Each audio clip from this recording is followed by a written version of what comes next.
Em, Hi, Roman. hi, how are you? Good, mate. How are you? Oh, look, over the moon to be chatting with a gay man stuck in a straight woman's body who looks like a lesbian. Wow, look, you've got the right person, really. That's Well done. magnificent. It's such a tremendous thrill to speak with you. Thank you very much for your time. Oh, of course, absolutely. Not a problem. Now, not only are you such a hero of mine personally, and of course a hero being non-gender specific, because I really don't want to get into the poo on this one, but I must confess an affinity with you because I myself am a lesbian trapped in a man's body, which is not very original, but you are. You are original, awesome, and we have a saying at Silver Tiger Media, something magnificent is thoroughly M. Oh, that's so kind. I should put that on a t-shirt. Indeed. Well, is that too much pee in the pocket this early in the day?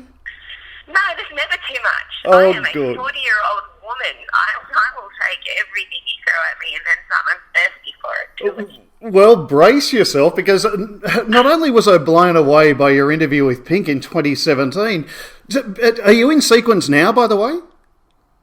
No, I am sadly and honestly. Look, I'm in an aqua velour dressing gown with a fur collar. I mean, I feel like that's still in the ballpark of fabulous, but I'm still in my pajamas.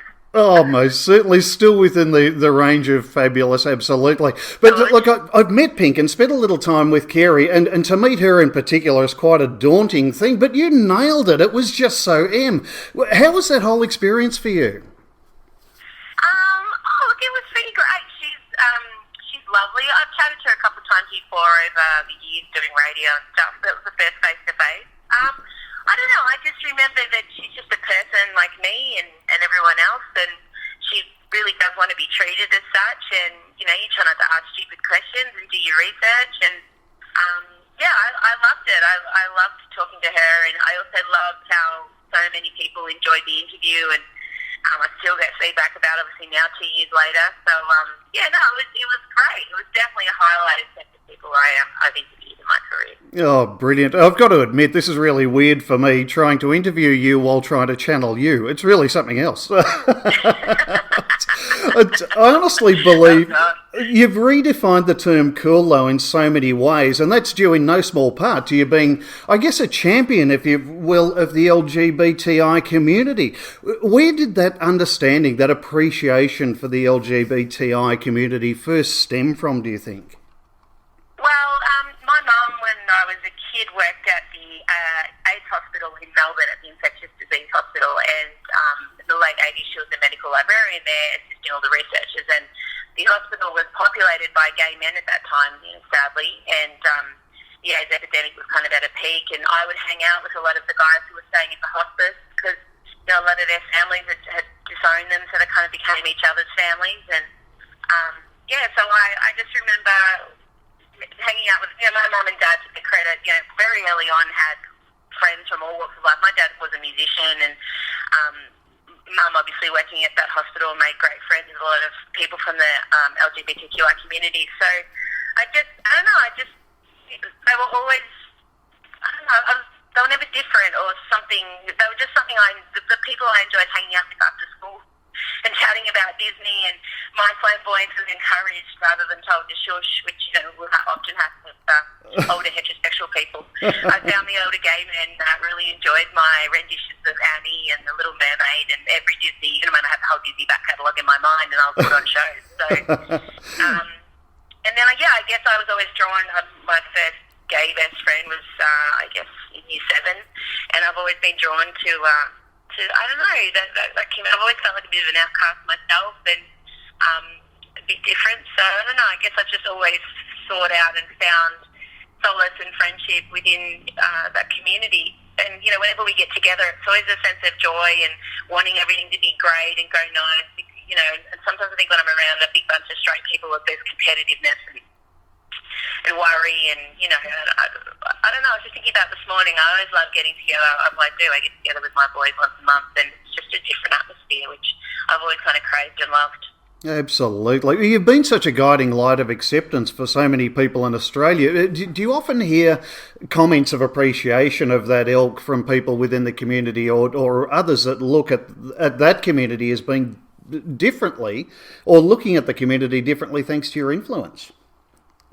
I guess so. I mean, I guess a lot of my audience are, straight women, mothers, and, I think through me openly loving and watching Drag Race, RuPaul's Drag Race, and every photo they'll see me with, I'm with one of the boys, and I hosted Mardi Gras, and I performed at, the Orlando benefit, and everything I can do, I kind of bring and post and be proud about to just encourage people to see it as just, a great part of life. So, I'm still amazed. I mean, I guess I'm in a bit of a bubble. Everyone around me is accepting and left-wing and civil libertarian and open to everyone and everything. And I guess when I kind of get out into the comment section of a News Corp article, or, I come across a sector of the community, or maybe I go further out, I start to realise that there's not as much acceptance as I thought there was. I mean, my kids don't bat an eyelid. There's no, that's gay, straight, whatever, gender, non-identifying, it doesn't matter to them. So, I don't know, I think I'm in a bubble, but I don't even know if the community, some members of the community know that I help, but I don't do it for that reason. So, I think I'm a bit of a quiet campaigner sometimes, just on the sidelines doing the things, but yeah, I don't know, I love the LGBTQI community. I always have, I'll always be a fierce ally, and that's some of the most important people in my life are gay men. So, wow. Yeah, it's not a hard thing to do. Not at all, but without causing too much embarrassment, I cannot emphasise enough how much there is so absolutely amazing about you in this world. Besides the job you gave up, which we can't say aloud, but we can say it sounds like Schmick Miss Schmadio, did I get that right? I gave up the Sydney Breakfast Radio job. I gave up the job that everyone wants, the Holy Grail, the Grand Final. I gave that up. Well, I'm glad you clarified, because I'd never heard, my career guidance counsellor had never told me about that job, so thank you for clarifying. It was breakfast. You celebrated the safe arrival of little Elio to join Marcella and Odetta. You had a birthday that rhymes with schmorty, but I'm not prepared to say that out loud. And Thank you. You're about to emblazon Australian stages with Rage and Rainbows. That title alone is so emotive. I'm trying as many M words as we can here, you realise. I can hear it and I'm loving it. I'm appreciating all of it. Brilliant. So where will we travel as we embark on this journey with you? Look, as he said, I turned 40, had a baby and left a high-profile job, so there's a lot to catch up on. And I did swing between very, very angry and hurt and pure elation and joy.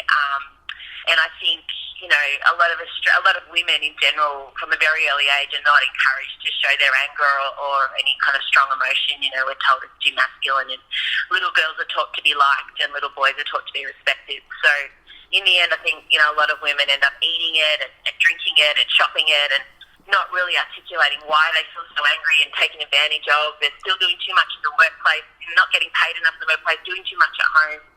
And, I just found all these things coming to a head for me. So I started asking all the women around me how they were feeling, and it turns out I wasn't the only one walking around pissed off, sick of everyone's shit, but not really sure why. So this shows an exploration of that, and ultimately kind of a settling of it. And I hope that everyone leaves, all the men that come understand the women they love a bit better, and the women that come leave feeling a bit lighter. There's 5 original songs with Kate Miller-Heidke, which they're on Spotify now. And, I'm really proud of this show. It's my kind of biggest one, and I don't know how I may retire after this one. I'm exhausted. Oh, I hope not. Goodness me. But I just think it's just that anyone, I guess, and it also applies, obviously, always my shows apply to the LGBTQI community, just anyone who's felt exhausted and taken advantage of, but still maintained a strong passion for glitter and sequins. So, it's that kind of show, and I hope that people leave it not just having laughed, but also feeling a bit better about things.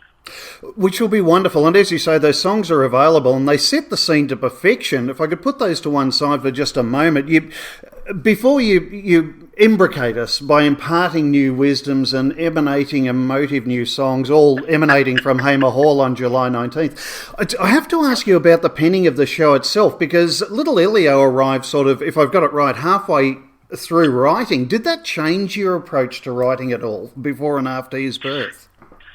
I've had way less time. time. That's probably it. I'm still, this morning I was up riding early, still tweaking things. No, I mean, my stories before him haven't changed.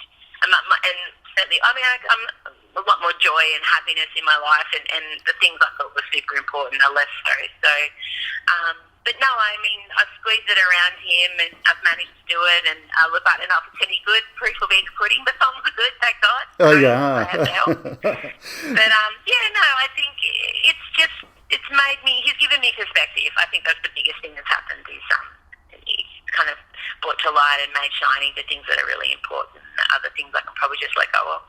Absolutely. And of course, with the greatest of respect, you obviously didn't write anything during the birth, because otherwise we'd see perhaps a huge kicking of another huge inflatable willy on stage, Evil Queen style. True. No, not at all. It's fine. But there are 12 dancing vaginas this year to celebrate birth, so there you go. Oh, I'm definitely going now. Would you explain, please, the concept of lady rage? I mean, I'm married. I get it to a degree. Lady rage. Yes, please. Well, the concept of lady rage is that we often repackage it to make other people feel comfortable. You know, we make jokes about it, or we secretly cry somewhere so no one sees it. We hide it from our family. We don't let them know the depths of it. So nothing ever changes. That ends up kind of poisoning us from the inside out. And it's not brave, hiding your anger. It's actually a form of self-harm that needs to stop. So just articulating it and saying, no, I'm really angry about that and I don't want you to do it. I think, if little girls were encouraged to show their anger and little boys were encouraged to cry, I think, things would start to improve. And I do believe it could be just a simple tweak as that. But the idea of lady rage is just actually saying what it is rather than, putting bows on it and trying to lessen it so everyone else around you is comfortable.